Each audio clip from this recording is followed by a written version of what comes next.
WESH 2 News starts now with breaking news. Now at 9 o'clock, a bridge in Baltimore collapses after a ship crashes into it. Entire bridge, the entire key bridge in the harbor. This is a tragedy. I really hope they can get anyone that's in that water out and reunite with their family members, because this is unreal. The rescue efforts underway now after several cars fell into the river. Thank you for joining us this morning here on Sunrise. I'm Jason Guy. And I'm Meredith McDonough. Also this morning, leaders in Orange County could vote to cover a big tax bill for the One Pulse Foundation's failed museum plans. How the property could get snatched up if they don't pay the money. And Osceola County Schools will be changing the attendance policy when parents now will receive calls if their kids don't show up to classes. We want to get back to that breaking news out of Maryland. The Francis Scott Key Bridge has collapsed into the Patapsco River. And this is a major bridge crossing the Baltimore Harbor. It's an essential link of the interstate there. We want to take you to a look of the video. This was from around 1:30 this morning when that bridge collapsed. The cargo ship that hit the bridge was a Singapore-flagged container ship, the Dolly, according to data from a maritime monitoring site and a Coast Guard officer.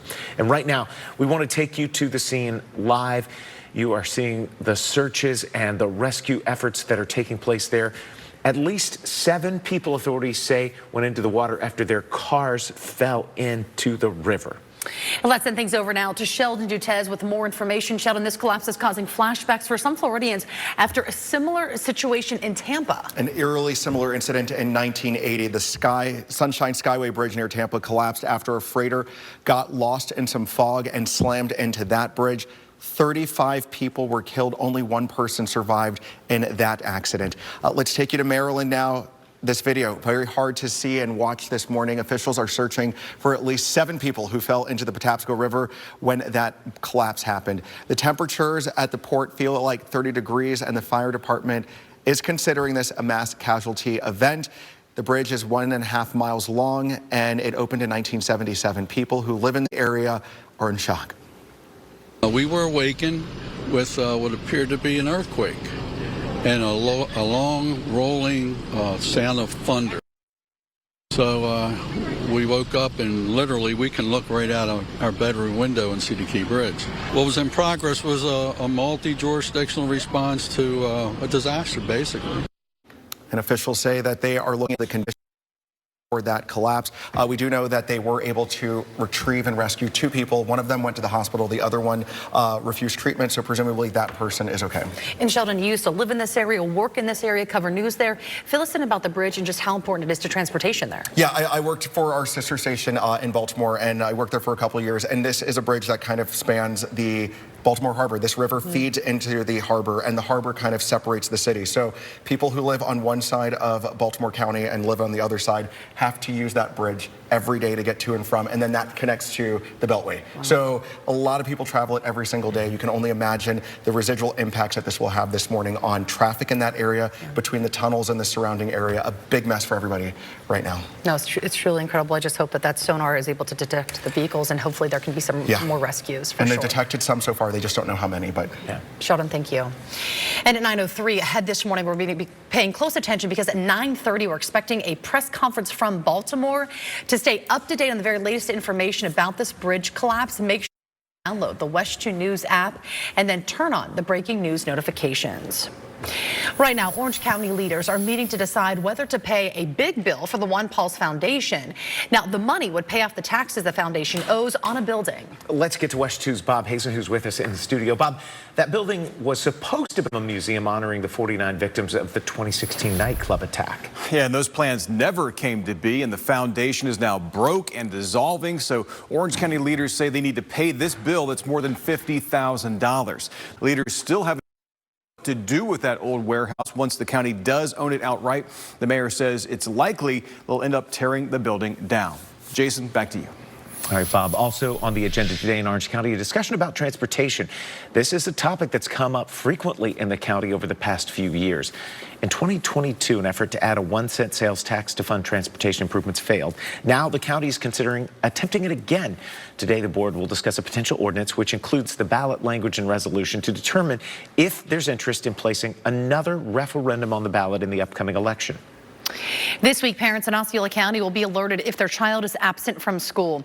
WESH News' Tony Atkins reports these alert times are prompted to change after the disappearance and death of Madeline Soto.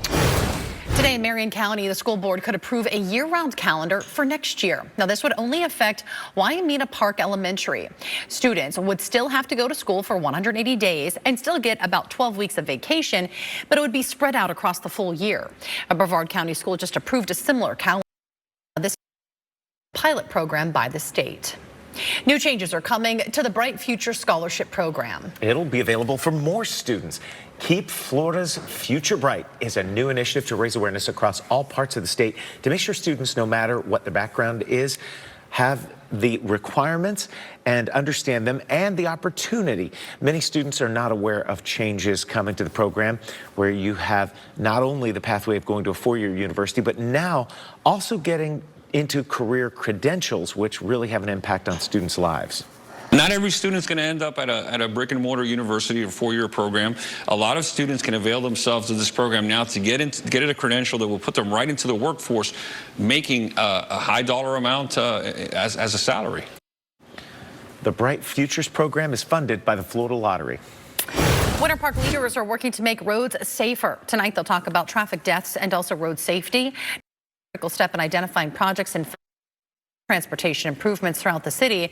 It's all part of the Vision Zero Action Plan.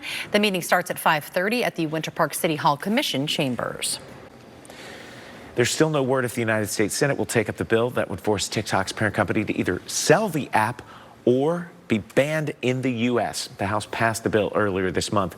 Congress returns from spring break on April 8th.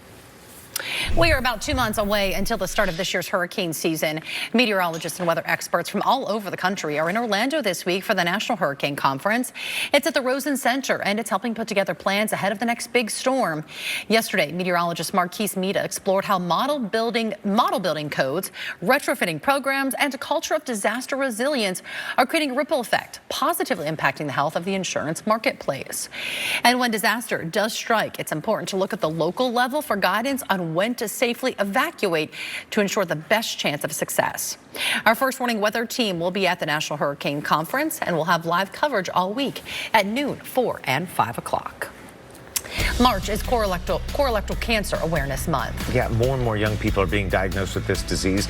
We're talking to a doctor and patient about colorectal cancer and what's making younger people more at risk. Plus, an Oviedo High School student was named one of the top 10 young scientists nationwide. How her project about honeybees and endangered flowers helped her secure that title. Welcome back. The time is now 9:13 on our Tuesday morning, and we're waking up to bright, beautiful sunshine as we take a look outside in Daytona Beach. The current temperature there is 71 degrees. Same thing across I-4 from Sanford down to Orlando and even down to Kissimmee, all at 71. We're at 73 degrees in Titusville and Melbourne, upper 60s for Leesburg, 68 at the moment in Ocala. Our winds are picking up. Right now they're out of the southeast at 15 miles per hour with a recent wind gust in Claremont at 22 miles per hour. It's not quite going to be a gusty day today like we had yesterday. However, we still will have that breeze out of the south-southeast around 10 to 15 miles per hour, which will warm us up inland into the middle 80s and our coastline today in the upper 70s and low 80s. So maybe you're thinking about a beach day today. We should have a mix of sun and clouds and at times a little bit more cloud cover than sun. Keep in mind for our beach concerns, we're still looking at rough surf. It's not as high as what it was yesterday, but it's still going to be on the rough side, and our rip current risk is still very dangerous. That is on the high side as well. Now for our 12-hour forecast today, this will feature bright, beautiful sunshine. There will not be a lot of cloud cover to block that sun, but changes arrive tomorrow. Our next storm system is slowly moving across the northern Gulf Coast, bringing in showers and thunderstorms. Here locally, that won't actually arrive until Thursday, But ahead of that front moving in, we could see a couple of pop-up showers by Wednesday afternoon, more so the evening hours. That cold front sweeps in by Thursday morning, clearing by the afternoon, and then the high pressure is going to filter in, which will lead to plenty of sunshine, dry air, and cooler conditions as well. So today, enjoy it. Plenty of sunshine with a high of 85. We're still at 85 on Wednesday, but we won't have as much sunshine. We'll have partly sunny conditions as those clouds increase, and then we'll be looking at showers and thunderstorms Thursday down to 81, and then even cooler on Friday as temperatures will be unseasonably cool. Again, tomorrow morning starts off dry. Clouds will increase throughout the day, and right around 2, 3 o'clock, our front begins to push some showers and thunderstorms in our direction. Not quite clearing that front across Central Florida, but pushing some showers and thunderstorms around 6, 7, and 8 o'clock. And then looking ahead to Thursday, that's when the front moves in. Up to a 50% coverage of rainfall Thursday, sunny and cool by Friday. Then the 80s return this weekend. Coming up in the next half hour, we will have an hour-by-hour forecast for Thursday's rain. Jason, Meredith, back over to you. All right, Kellyanne. Well, the Great American Eclipse will be here on April 8th, and a lot of people are going to want to see it. Sure. Keep in mind, it's only safe to look at the sun during totality, which only makes up a few minutes of the eclipse. Nicolette Zengar shows us how you can keep your eyes safe for it. And here in Florida, we are not within the viewing range of a total solar eclipse, but we will get about 60% coverage. This is happening on Monday, April 8th, so a week from this upcoming Monday. The peak time for the eclipse in Orlando is around 3 o'clock in the afternoon. Stay with us. We'll be right back. First Warning Weather on CW18 is sponsored by attorney Dan Newlin. An Oviedo High School senior was named one of the top 10 young scientists nationwide. And joining us now is Ella Pilasek. Ella, congratulations and welcome. Thank you. What a great honor, right? Time now, 9:25. And let's talk about what's coming up next on Sunrise. In the next half hour, women continue to change sports. The record the industry could set this year. WESH 2 News starts now with breaking news. And breaking this morning, at least 7 people are still missing after the Francis Scott Key Bridge in Baltimore collapsed this morning. A container ship crashed into it, seeming to have sorted part of the problem on board before it hit the bridge. Now, several cars fell into the river there. Thank you for staying with us. I'm Meredith McDonough. And I'm Jason Guy. Any moment, we're expecting a press briefing from officials in Maryland, and we plan to cover that for you here on WESH 2 News Sunrise. But first, let's look at the search and rescue operation. This is happening right now there in Baltimore. We know officials are looking went into the water after the. And there are reports several cars went down with it. Authorities say that they have used sonar and some other tools to look into the water, and they do see vehicles. They haven't identified how many. You can also see that Singapore flagged container ship there. It's named the Dolly, that authorities say hit the bridge, causing this collapse. The lights on that ship were seen flickering before it veered off course, and that's when it struck a bridge column. Now, J. Scott Smith from our sister station in Baltimore is at the collapse and spoke with the city's mayor. We are expecting to hear more from officials there. That's coming up this morning, and we do plan to bring it to you if it happens during this newscast on WESH 2 News. Governor Ron DeSantis did on media site X within the last hour. He said that he's directed the Florida Division of Emergency Management to offer assistance to Maryland if needed. Now, he goes on to say that our prayers are with the victims and also first responders. And we're going to keep an eye on everything coming out of Baltimore, and we'll update you on air and online at WESH.com. Make sure you've downloaded our free WESH 2 News mobile app and turn on those breaking news notifications. In a win for former President Trump, a New York appeals court reduced the nearly $500 million bond in his civil fraud case to $175 million. Now, the court also gave him 10 days to come up with the money. NBC's Alice Barr reports this ruling came on the same day a judge set an April 15th trial date in the criminal hush money case against Trump.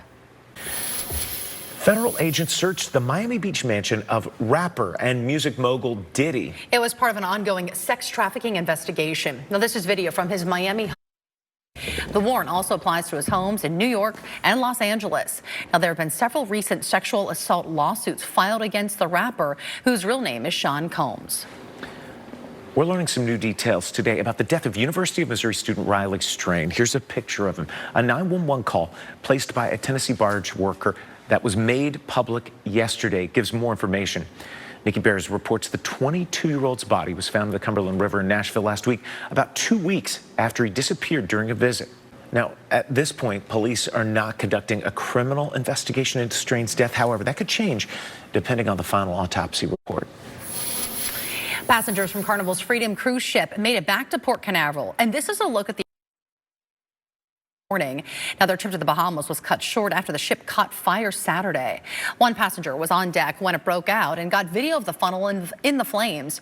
Now, but the company has not said yet what caused this. Now, crew members had to stay in their cabins, and one passenger on board says they started lining people up in their muster station and ended up watching the fire from her room. And then the captain announced that it was extinguished. We thought it was fine. And everybody kept saying, no, it's not. It's still burning. It's still burning. And go look at your TV in your stateroom. But then they turned that off so you couldn't see it.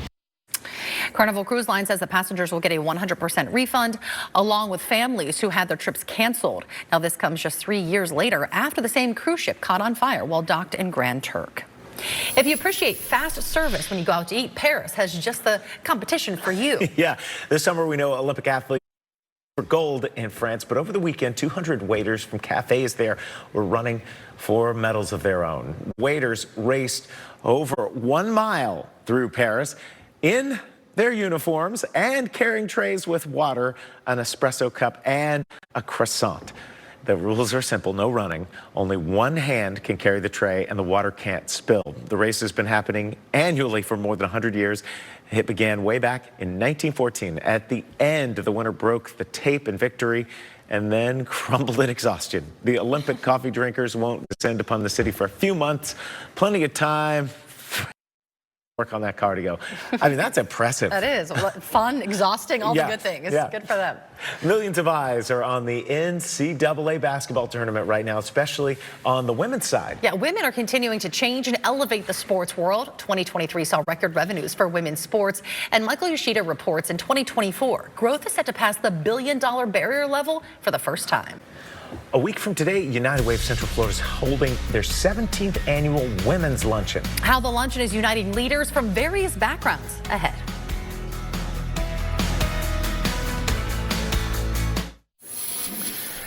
This month is Colorectal Cancer Awareness Month, and there's new data showing more and more young people are being diagnosed with the disease. Joining us now are Dr. Hernan Lopez Mora and survivor Aaron Cecino. Good to see you both. Thanks for having us. Thank you.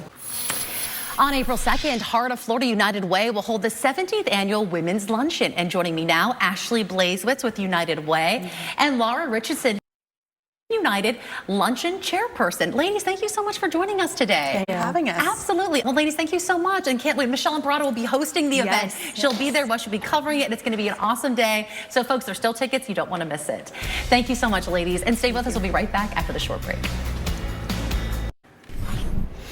Welcome back. We are taking a live look here at this news briefing that's happening about the Baltimore Bridge collapse. We are getting an update from the governor of the state of Maryland, and this is going to give us some more insight in the search and rescue operations that have been taking place since the sun has come up. That was when we last got an update. It was before daylight that we brought to you live on WESH 2 News Sunrise. Of course, as new information comes in, we're going to bring it to you on air and online at WESH.com. This is also a very good time to make sure you've downloaded our free WESH 2 News mobile app, because we're going to push along those breaking news alerts right to your smartphone or tablet.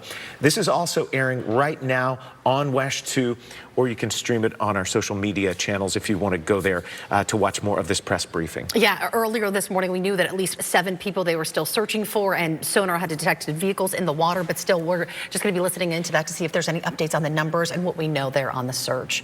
Thank you for joining us this morning, and you can follow all of those updates, as Jason mentioned, on WESH.com and for WESH 2 News at noon.